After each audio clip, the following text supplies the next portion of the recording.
Hi అండి, welcome back to my channel. ఈరోజు recipe వచ్చి కాబోలి చనా అండి. ఈ కాబోలి చనా ముందుగా నైట్ ఓవర్ నైట్ నానపెట్టుకోవాలండి. లేదు మన డేట్ వండాలంటే 3 అవర్స్ 4 అవర్స్ నానపెట్టుకున్న తర్వాత దాంట్లోనే బంగాళదుంపతో బంగాళదుంప ఆరు కాబోలి చనా టమాటా కూడా మిక్స్ చేయించండి.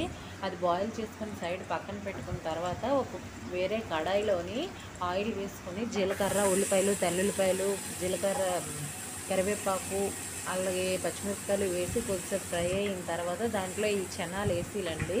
ఈ శనగలు వేసిన తర్వాత దాంట్లో అల్లం వెల్లుల్లి పేస్ట్ అనేది వేసుకోవాలి. తర్వాత పసుపు వేసి కొద్దిసేపు ఫ్రై చేయాలి. తర్వాత దాంట్లో కారం, గరం మసాలా పౌడర్ వేసిన తర్వాత ఈ టమాటో ప్యూరీని వేసుకోవాలి. ఈ టమాటో ప్యూరీ వేసిన తర్వాత దాంట్లోని కొంచెం ఉప్పు, పసుపు, ధనియాల పౌడర్ వేసిన తర్వాత కలుపుకోవాలండి.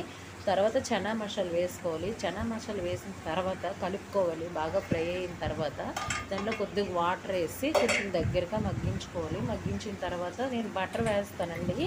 ఏ సబ్జీలోనే బటర్ వేస్తే మంచి టేస్ట్ అనేది వస్తుంది. Bye bye.